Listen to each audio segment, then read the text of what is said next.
Hello guys, आज हम लोग फिर से आ चुके हैं अपने नए वीडियो के साथ। तो आज थोड़ी सी बुखार सी रहेगी तो फिर मैनेज कर लेना, क्योंकि मौसम ही ऐसा है, क्या करा जाए। ठीक है, तो क्या हमने पार्ट 1 कहाँ पे छोड़ा था? डिकम्पोजर्स पे छोड़ा था। अब हम लोग डिकम्पोजर से आगे बढ़ेंगे। अगर आपने पार्ट 1 नहीं देखा तो पहले पार्ट 1 जाके देख लो। तो अब चलो पार्ट 2 शुरू करते हैं। हाँ, अपना हैबिटेट एंड एडेप्टेशन का।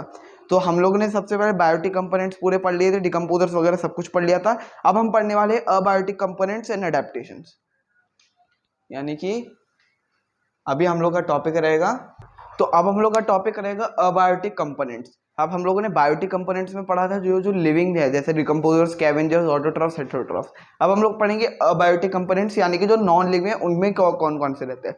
तो सबसे पहले हम लोग ने याद करो कि एक चीज पढ़ी थी हमने, क्लाइमेटिक फैक्टर्स। ठीक है, अभी क्लाइमेटिक फैक्टर्स पे कुछ चर्चा करेंगे।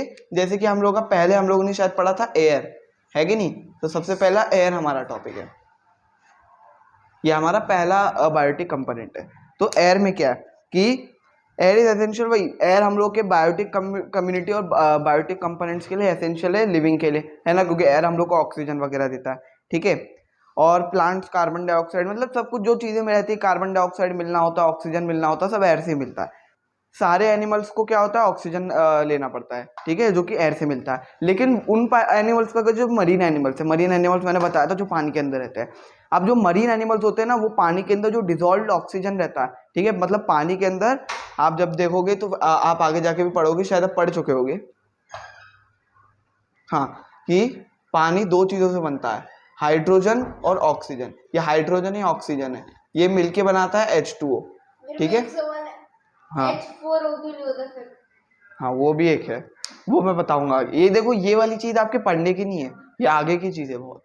ठीक है, इसलिए अभी इसमें मत जाओ, बस ये समझ लो कि पानी दो चीजों से बनता है, हाइड्रोजन और ऑक्सीजन। तो जो पानी में ऑक्सीजन मिला हुआ रहता है वो उस चीजों को उनको ब्रीथ करती है, यानी कि उन्होंने पानी के ऑक्सीजन को इनहेल करने का अडेप्टेशन कर लिया। समझ में आया? अडेप्टेशन भी मैं बता चुका हूँ, पार्ट 1 में आपने देखा ही होगा। ठीक है, फिर coping with winds in hilly areas where strong winds blow in one direction because they are blocked by the hills in the other direction. यानी क्या होता है ना, देखो कि समझो यहाँ पे एक हिली एरियाज की बात कर रहा हूँ मैं। ठीक है, यहाँ पे एक पहाड़ है और यहाँ पे एक पहाड़ है। ठीक है, तो अब देखो, यहाँ से अगर विंड्स ब्लो हो रही है तो इधर जाएगी और इधर से बाउंस होकर फिर से इधर आ जाएगी। ठीक है, और इधर से मतलब कहने का मतलब ये कि ऐसे स्ट्रॉन्ग विंड्स ऐसे चलती रहती है। ठीक है, क्योंकि वो सामने उनको जो हिल्स रहती है ना, पहाड़ रहते हैं, उनको रोक लेते हैं और ऐसे ही स्ट्रॉन्ग विंड्स का एक साइकिल टाइप बना देते हैं। ठीक है, और इन स्ट्रॉन्ग विंड से अब जो हिली एरियाज में एनिमल्स होते हैं, जैसे कि आपका क्या है, कौन कौन से एनिमल्स है? एक तो आपका वो हो गया वो जो माउंटेन वाली गोट होती है ना। टाइगर हिली एरियाज में थोड़ी ना रहता है। हाँ, फिर हाँ, जो पोलर बेयर होता है, ठीक है, उसमें भी पोलर बेयर जहाँ पे रहता है आर्कटिक रीजन में, वहाँ पे भी आपके बहुत ज़्यादा तेज स्नो चलती होती है ना, स्नोई विंड्स चलती रहती है। तो वो उससे डील करने के लिए वो अडेप्ट कर चुका है उन चीज़ों को। ठीक है, फिर यहाँ पे हम लोग का एयर वाली चीज़ खत्म होती है। तो आप एयर में क्या लिखोगे? बस यहाँ पे लिखना है आपको मरीन एनिमल्स। ठीक है, तो अब आपको नोट्स में लिखना है कि मरीन एनिमल्स इनहेल करते हैं डिजॉल्व्ड ऑक्सीजन वाटर के अंदर। ठीक है, और विंड्स के साथ कोप कर,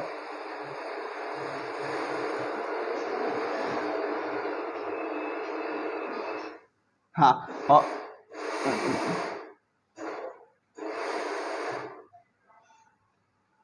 और विंड के साथ को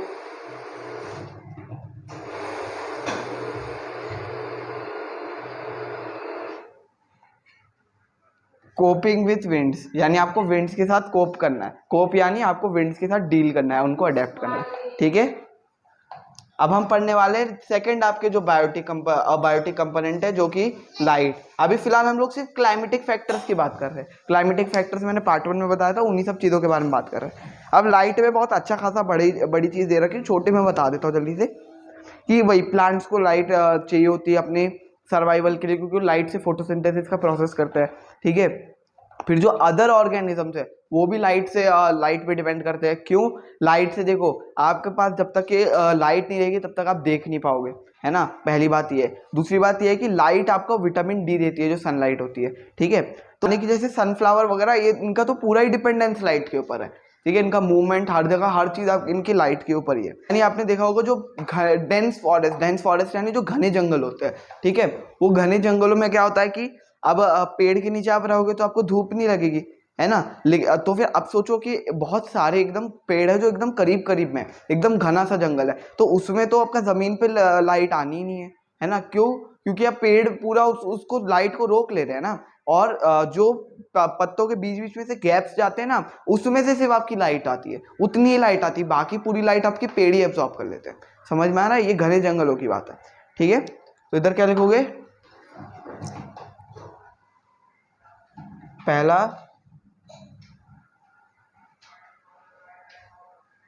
एसेंशियल फॉर लाइफ, यानी एसेंशियल फॉर लाइफ है ये। यानी कि क्या होता है ना कि जो अब इन घने जंगलों के नीचे जो आपके श्रब्स लगे होते हैं, पेड़ पौधे सब लगे होते हैं ना, उनके पास एक थिन कटिकल एक तरीके का पार्ट होता है प्लांट का, ठीक है, जो लाइट को मतलब अब्जॉर्ब टाइप करता है। तो उनके पास वो पतला कटिकल होता है। क्यों? ताकि वो लाइट को अच्छे से एब्जॉर्ब कर सके। और जो लीव्स और प्लांट्स आपके डेजर्ट्स में होते हैं, जैसे आपका कैक्टस हो गया, उनका कटिकल बहुत ही थिक होता है। क्यों? ताकि उनके अंदर जरूरत से ज्यादा लाइट ना चले जाए, क्योंकि डेजर्ट में तो बहुत ज्यादा सनलाइट आती है ना, एकदम ही धूप ही सी रहती है, इसलिए, ठीक है।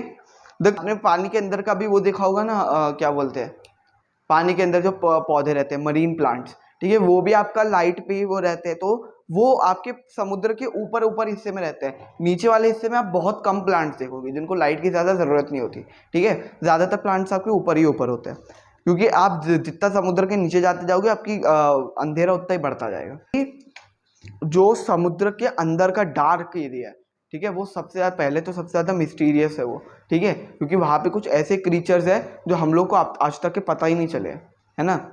और बहुत ही ज्यादा मिस्टीरियस क्रीचर्स भी है उधर। और क्या आप अपना काम क्यों नहीं कर रहे हो? पहले तो होमवर्क नहीं करते हो, दूसरा फिर बोलते रहते हो बीच बीच में। वो मरियाना ट्रेंच है, यानी सबसे डीपेस्ट पार्ट ऑफ ओशन। जब भी होमवर्क नहीं करेगा ना तो इसकी मम्मी ने बोली कि कब उसका कंप्लेंट डाल दो उसकी व्हाट्सएप पे। ठीक है, ठीक है। तो यहाँ पे हमारा लाइट वाला पार्ट खत्म होता है। अब हम लोग अगले पार्ट पे बढ़ेंगे, जो कि आपका टेम्परेचर, ठीक है। वाटर आप हाँ, वाटर भी पढ़ेंगे। तो अगला है आपका टेम्परेचर। क्या? खुश? अब देखो टेम्परेचर में क्या होता है। The range of temperature varies in different parts of the earth, this is to large extent determine the kind of organism found in. अब क्या होता है ना कि आपने ज्योग्राफी में आपने पढ़ा होगा कि जो टेम्परेचर होता है वो आपके अलग अलग पार्ट में अर्थ के वेरी करता है। जैसे कि आपका फ्रिजिड जोन होता है, फिर टेम्परेट जोन होता है, आपका इक्वेटर होता है ना। तो ये अलग पार्ट्स है। अगर आपको ये ज्योग्राफी का जानना है तो फिर आप वीडियो बनाई इस पर?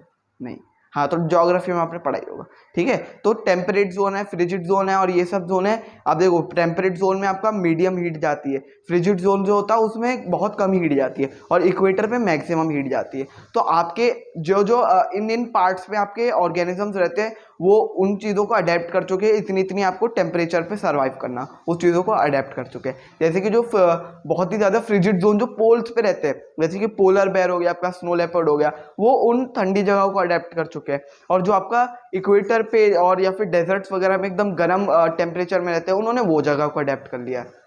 क्या होता है ना कि बहुत से ऐसे एनिमल्स होते हैं जो एकदम बहुत ज़्यादा इंटेंस हीट में भी सर्वाइव कर सकते हैं। जैसे डेजर्ट्स में आपने देखा होगा, हाँ, कैमल हो गया, फिर स्नेक्स और लिजर्ड्स हो गए। हाँ, क्योंकि देखो स्नेक्स और लिजर्ड्स जो होते हैं ना, उनके ऊपर एक छोटी सी पतली सी स्केल टाइप बनी होती है जो उनकी स्किन को जलने नहीं देती, ठीक है। और वो उनको ज्यादा गर्मी भी नहीं देती। आप पोलर बेयर को अगर आप एकदम गर्म वाली जगह पे ला दो, नहीं सर्वाइव कर पाएगा वो, क्योंकि उसका स्किन है ना एकदम वो होती है ना, फरी टाइप होती है, उसकी स्किन पे बहुत ज्यादा फर लगा होता है, तो उस वजह से वो सर्वाइव नहीं कर सकता इतनी गर्मी में, ठीक है। और कुछ तो मतलब ऐसे एनिमल्स होते हैं जो पूरा पूरा आपका जितना भी समर होता है उसमें सो के गुजार देते हैं वो, ठीक है। उसको उसको एस्टिवेशन क्या होता है आपका पूरा समर में स्लीप करने का जो प्रोसेस है उसको एस्टिवेशन कहते हैं आपका। ये अब जैसे ऐसा होता है ना, अब ये मत बोलना कि अब ऐसा तो सुबह सुबह को एकदम सो जाओ पूरा जब तक ये गर्मी और रात को जाग जाओ, ठीक है, ऐसा नहीं है ये प्रोसेस। इसमें पूरा मतलब सोता ही है जो एनिमल होता है, ठीक है, पूरा, चाहे रात हो चाहे दिन हो, क्योंकि बहुत सी ऐसी जगह होती है ना जहाँ पे रात एकदम बहुत ही कम होती है ना। अब ऐसा मत बोलना अरे सर ये क्या होता है, ये कैसे होता है कि रात ही नहीं होती, ऐसा होता है, डेजर्ट्स वगैरह में होता है, ग्रीनलैंड में होता है ना। फिर ऐसी बहुत सी जगहें होती है, ठीक है। हाँ, फिर कैमल के बारे में दे रखा है कि कैमल के पास बहुत ज़्यादा बहुत अच्छी खासी एडेप्टेशन है कि उसके जो पीछे हम्प होता है ना उसमें बहुत ज़्यादा वो खाना और पानी स्टोर करके रखता है। फिर उसके जो उसके तीन तीन आइलेट्स होते हैं, देखो ये जो चीज़ होती है ना, ये इसको एक हमारे पास एक आइलेट है बस, ठीक है, उसकी ऐसे तीन तीन आइलेट्स होती है ताकि अगर एकदम सैंडी स्टॉर्म आया है तो फिर वो उसमें देख पाए, समझ में आ रहा है। और उसके वो जो पैर होते हैं वो भी उसको क्विकसैंड में धंसने नहीं देते, ठीक है।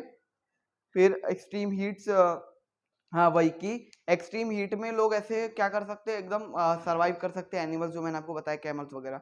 हाँ कि क्या होता है ना कि जो एकदम कोल्ड रीजन्स में जो वो रहते हैं आपके ट्रीज होते हैं, जैसे कि आपका पाइन ट्री हो गया, फीड्स ट्री हो गया, वो एकदम ऐसे वो नीडल शेप्ड होते हैं, है ना, आपने देखा होगा एकदम नीडल जैसे आपका वो होता है ना जो क्रिसमस ट्री होता है वैसे शेप के, ताकि उनका ट्रांसपिरेशन के टाइम पे जो वाटर है ना वो अच्छा खासा लॉस कर जाए। ट्रांसपिरेशन नहीं पड़ा तो साइंस का एक और एक चैप्टर में उसमें समझा रखा है, ठीक है। यानी कि जो अगर ज़्यादा एक्सेस वाटर हो जाए प्लांट के अंदर तो फिर वो ट्रांसपिरेशन के थ्रू उस वाटर को लूज कर लेता है, ठीक है। देखो कि अब हम लोगों ने हीट के एरियाज की बात कर लिया, फिर एक और एक वर्ड आता है आपका हाइबरनेशन, ठीक है। हाइबरनेशन, हाइबरनेशन क्या होता है, बस सिंपल, पूरा का पूरा ऊपर है जैसा वैसे ही नीचे उतार दो, बस नीचे विंटर लगा दो, है ना। कि हाइबरनेशन बस आपका डिफरेंस क्या है कि इसमें आपका पूरा विंटर्स के टाइम पे पूरा सोना होता है, ठीक है, ये प्रोसेस पूरा विंटर्स के टाइम पे सोने का। हाँ जैसे आपका बेर हो गया, ब्राउन बेर जो होता है, ठीक है, बल्लू पापा, है ना। फिर आता है आपका वाटर, आपका अगला बायोटिक कंपोनेंट क्या है, वाटर। कितने मिनट का हो गया? देखो अब यहाँ पे ना आपका वाटर में एक टर्म यूज हुई है ज़ेरोफाइट्स। देखो ज़ेरोफाइट्स मतलब क्या होता है, देखो फाइट्स का मतलब होता है आपका नहीं प्लांट, ठीक है, और ज़ेरो का मतलब क्या होता है ड्राई, तो इसका पूरा क्या बना ड्राई प्लांट, ठीक है। जैसे कि अब आपका बहुत से ऐसे प्लांट्स होते हैं ना जो एक ही बारी में बहुत ज्यादा वाटर एक बार जमा कर लेते हैं फिर उसको पूरे समर चलाते हैं, जैसे आपका कैक्टस है ना। फिर कुछ ऐसे प्लांट्स होते हैं जो एकदम इंटेंस कोल्ड में, है ना, सरवाइव करने के लिए क्या करते हैं, खुद को एकदम वो बना लेते हैं, ड्राई प्लांट बना लेते हैं, ठीक है, ताकि वो इंटेंस कोल्ड से आपका क्या सर्वाइव कर पाए, ठीक है। फिर वही क्या इसमें एक और एक चीज दे रखी है, वही कैमल्स का अडेप्टेशन, जो वो हम पे लगा अपना पानी स्टोर करके रखते हैं। फिर बहुत से ऐसे एनिमल्स होते हैं कैमल के अलावा भी जो पानी खाना बहुत टाइम तक का स्टोर करके फिर उसको पूरे पूरे तब तक के चलाते हैं, ठीक है। फिर आता है आपका प्लांट्स और एनिमल्स कैसे वाटर के अंदर सरवाइव करते हैं। जैसे पहला आपका है फिश। फिश आपका क्या कहते हैं ना, फिश के नाक नहीं होती, फिश के क्या होता है गले के साइड में, जैसे मैं इधर बनाऊं तो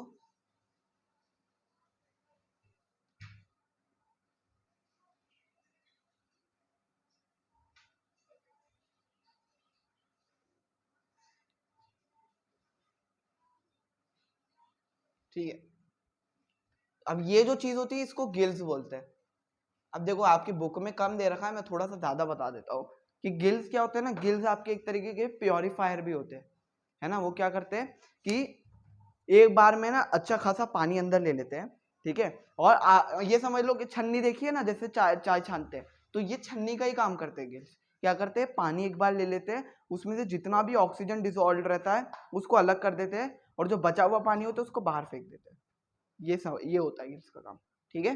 और बहुत से लोग ऐसा भी बोलते हैं कि वो सीधा ही ऑक्सीजन कंज्यूम करते हैं, सीधा नहीं करते, वो वाटर पहले अंदर लेते हैं, फिर ऑक्सीजन को अलग करते, वाटर को अलग करते, फिर वाटर को बाहर निकाल देते हैं। देखो क्या होता है ना कि फिश की ऐसी बॉडी बन गई थी, ऐसा शेप बना रहता है ना, ये अब आप देखो कि हाँ आपने कभी पानी के अंदर ऐसे ऐसे स्विम किया है क्या, मतलब सीधा खड़े होके ऐसे ऐसे, आगे जा ही नहीं पाओगे, है ना। आप नहीं मतलब जैसे लोग स्विमिंग करते हुए देखा तो है, वो क्या करते हैं अपने ऐसे ऐसे की तरफ लेटते फिर ऐसे ऐसे स्विमिंग करते हैं, है ना। तो वो ऐसा क्यों करते हैं, ताकि जो वाटर का रेजिस्टेंस है यानी वाटर उनको पीछे की तरफ ढकेलता है वो ना हो ज्यादा। तो इनकी है ना ऐसे से बॉडी बनी रहती ताकि वाटर जो इनके सामने से आ रहा है वो ऐसे की तरफ पीछे चले जाए, ठीक है, और इनको वाटर स्विमिंग करने में ज्यादा दिक्कत ना है, ठीक है।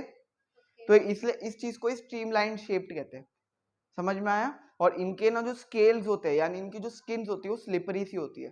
क्यों होती है स्लिपरी, ताकि वाटर वही इनके पास होके निकल जाए, उनको रोके ना ज्यादा, ठीक है। हमारे अंदर ऐसा नहीं होता, इसलिए हम टेम्परेचर कहाँ खेल हो रहा है। अब देखो, अब हम पढ़ने वाले हाइड्रो, एक और एक टर्म यहाँ पे यूज हुआ हाइड्रोफाइट्स। अब मैंने हाइड्रो का मतलब क्या होता है बताओ, हाँ, और फाइट्स का मतलब मैंने बताया प्लांट्स, तो मैं क्या बोलूंगा यहाँ पे वाटर प्लांट्स, ठीक है। जो वाटर के प्लांट्स होते हैं वो आपका वही डिजॉल्व्ड ऑक्सीजन यूज करते हैं वगैरह वगैरह, ठीक है। और देखो अलग अलग दो तरीके के वाटर प्लांट्स होते हैं, पहला जो वाटर के ऊपर फ्लोट करते हैं, दूसरा जो वाटर के अंदर होते हैं, ठीक है। जो वाटर के ऊपर फ्लोट करते हैं वो तो आपका बाहर का ही ऑक्सीजन यूज करते हैं, जैसे आपका लोटस हो गया, ठीक है। लेकिन जो पानी के अंदर होते हैं वो पानी के अंदर वाला ऑक्सीजन यूज करते हैं। ये सब चीजें लिखिए, आपको नोट करना है तो एक बार स्क्रीनशॉट लेके नोट कर लेना। अब मैं इसको मिटा के आगे बढ़ता हूँ।